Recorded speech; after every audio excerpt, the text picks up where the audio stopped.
Gracias. Gracias.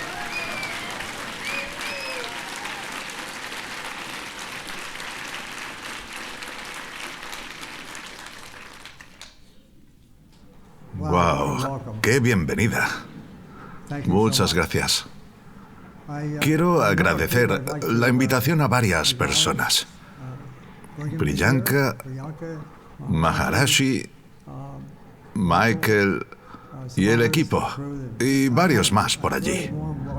He recibido una cálida bienvenida desde que llegué hoy. Debo decirles que solo un vistazo de este lugar y al recorrerlo realmente conmueve a una persona. Este lugar me parece una construcción formidable. Conozco la causa que inspira a esta organización y es la misma que la mía. Así que es un verdadero honor estar aquí para hablarles. Comencé hace muchos años. Justamente este agosto se cumplirán 63 años de mi trabajo de posgrado en el área de alimentación y salud. En aquel tiempo, yo provenía de una granja. Mis ideas eran bastante simples, muy tradicionales. Y a medida que me introduje en la investigación, los recursos estaban en la universidad, en especial la de Cornell. Aprendí algo muy diferente a mi punto de partida. Luego, cuando fui a la escuela de posgrado en Cornell University, estaba trabajando en un programa relacionado con nutrición, en específico la química en la nutrición. Y en ese momento en particular, trabajaba con mi colega senior, de hecho, mi profesor.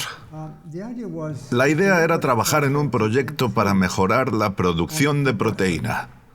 Básicamente, eso significaba, para la mayoría, proteína de origen animal. Poco después de eso, no para vivir de ello, tomé mi primer trabajo académico en la Universidad de Virginia Tech, en Virginia. Y allí trabajé con un señor que básicamente me reclutó para esa institución. Él tenía un proyecto en Filipinas, en ese momento financiado por el Departamento de Estados de Estados Unidos, para tratar de diseñar, para ese país, un programa para ayudar a alimentar a niños desnutridos. Esa era nuestra tarea, tratar de crear un programa en esa época para esos niños. Al iniciar, la principal cuestión, o una de las dos principales, debo decir, era que queríamos lograr desde el punto de vista médico-científico, lograr que estos niños recibieran la suficiente proteína. Esa era la cuestión. Todos buscábamos básicamente la nutrición. Y en aquellos países teníamos jóvenes malnutridos. Básicamente carecían de una o dos cosas, una proteína insuficiente y la otra era energía insuficiente, debido a la alimentación.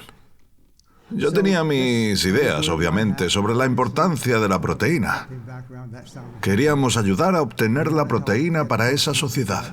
Pero luego, a medida que avanzamos, resultó que había más puntos de vista. Desde la perspectiva nutricional, quería ayudar a introducir proteína en la dieta. Y por otra parte, yo había establecido un laboratorio en Manila para analizar algún carcinógeno en los alimentos. Así que trabajaba en ese momento en ambas áreas, cáncer y nutrición. Y ambos campos tenían sentido. Tuve la oportunidad de ver algo extraño, que no había sido publicado. Pero era una idea. Tuve la impresión, sin entrar en detalles, de que los niños que más proteína consumían en Filipinas eran pocos, en poca proporción, de familias más ricas. Esos niños eran más propensos a sufrir cierto tipo de cáncer, particularmente cáncer de hígado. Esto era un poco extraño. Más cáncer, más proteína, más cáncer. Exactamente lo contrario de lo que queríamos hacer. Esto desafió nuestro pensamiento. Así que volví a casa para organizar un programa de investigación. En esa época también, desde India, debo decir, había un estudio publicado en una revista reconocida en ese momento. Un grupo de investigadores de Hyderabad, India, habían decidido que querían comprender este tipo de cáncer también, el de hígado. Muy común en algunos países, en especial en Asia. Querían ver si podían hallar alguna manera de reducir ese riesgo de cáncer, el cáncer de hígado en India. Así que organizaron un estudio muy simple con animales experimentales. La idea era 2 grupos de animales, ambos expuestos a carcinógenos para hacer crecer el cáncer, digamos. Entonces pensaron, como yo mismo hubiera pensado, que si podían darles más proteína, podrían reprimir el desarrollo del cáncer. Era como una adoración de la proteína. Se suponía que la proteína lo era todo. Cuanta más proteína, mejor. Así que organizaron el estudio. Un grupo de animales recibía el 20% del total de calorías en proteína. Era proteína de Townsville, de donde proviene este vaso. Vengo de una granja lechera.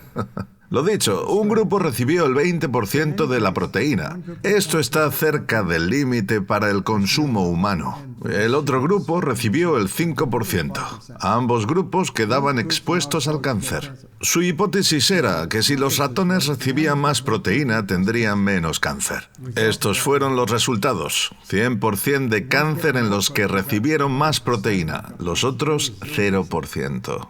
¿Qué pasa si les cambiamos la dieta justo en el proceso de crecimiento de cáncer? Si se alimentan con el 20% en las primeras 3 semanas, inciden en un cáncer prematuro. No era exactamente lo que esperarían ver a largo plazo, pero en todo caso era indicativo de cáncer. Con un 20% de proteína en las 3 primeras semanas, el cáncer crece el doble respecto al 5%. Encendido y apagado. Estas observaciones, desde mi perspectiva, eran bastante alarmantes, pero convincentes, lo que lleva a una pregunta mucho más grande, un fenómeno mayor. Lo que mostramos en esencia es que podríamos encender y apagar el cáncer por medio de la nutrición. Luego os cuento más. Esto era algo que en aquellos días nadie esperaba ver, e inafortunadamente la comunidad en el ámbito del cáncer no lo ve así. Podemos encender y apagar el cáncer. Lo extraordinario era que lo estábamos encendiendo con la proteína, que era la proteína de la leche. Luego lo vimos desde una perspectiva un poco diferente. Básicamente yo dije, vale, estos animales están expuestos a un carcinógeno. Pensemos en químicos del ambiente o algo así. En un comienzo estuvieron expuestos a carcinógenos. Yo lo que pensé e imaginé era que si esperaban algún tiempo, el cuerpo se desharía de ese carcinógeno y con el tiempo desaparecería del todo y finalmente se curaría. ¿Y qué fue lo que pasó? No teníamos mutaciones en el primer momento. Durante 9 semanas el cáncer no creció en las ratas con proteína al 5%. Luego retomamos el 20% de proteína en la alimentación de las ratas y lo volvimos a encender. Para explicar todo esto, debemos usar algo que suena muy provocativo. No os voy a contar todos los detalles más minuciosos de esto, pero llegaremos a una conclusión. El cáncer es más o menos como un campo de césped. Digamos que tengo un área para césped que ha sido arada, limpiada y todo lo demás. Si colocamos semillas en esa área, ellas se vuelven hierba si tienen luz solar, temperatura cálida, agua y fertilizante, ¿verdad? También sabemos que, así como el césped crece, llega una época del año, como en los climas nórdicos, donde todo es frío, no hay sol y el césped se pone marrón. Pero no muere. Esas semillas aún están ahí, y en la primavera volverán a crecer.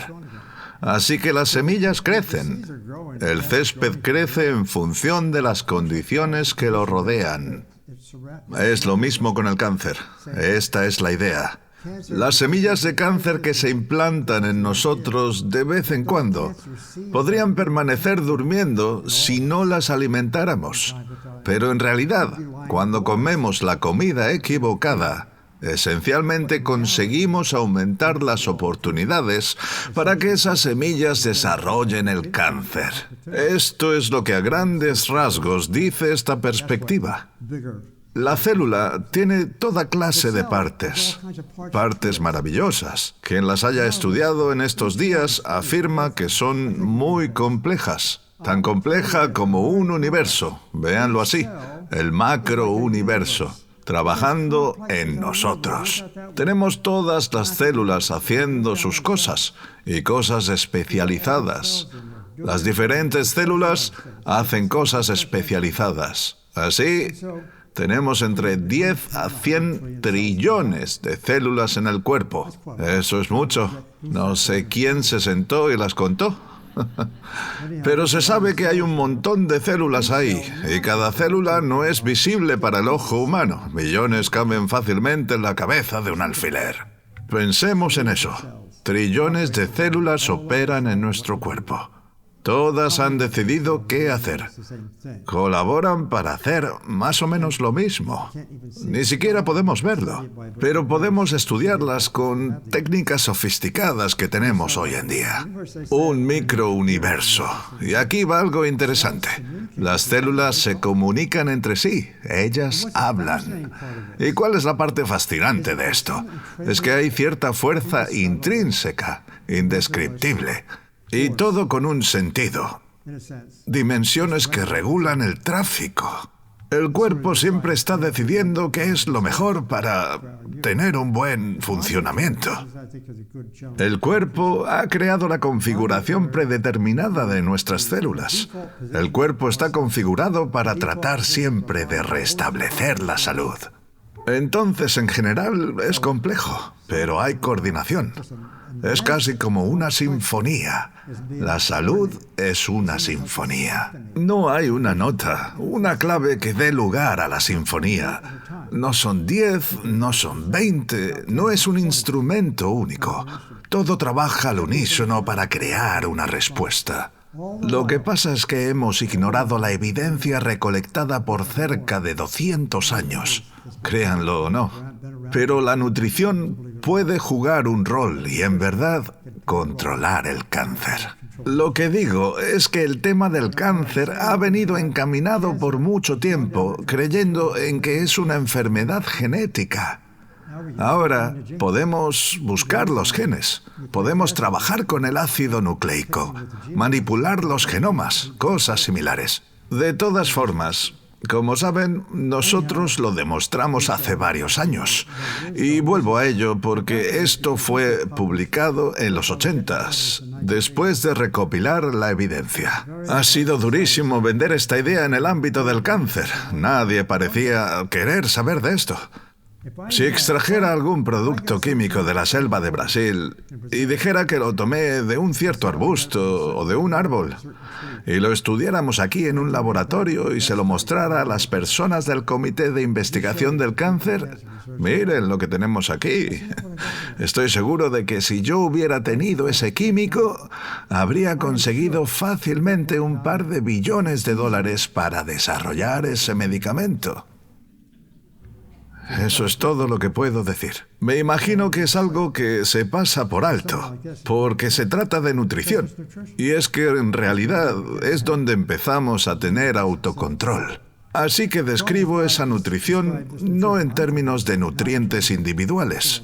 La llamo nutrición holística. Y es integral, porque quiero subrayar que esto es un concepto que trabaja en conjunto. Múltiples nutrientes, mecanismos, reversión de la enfermedad y mejor salud. Esa es la dieta vegetal de alimentos íntegros.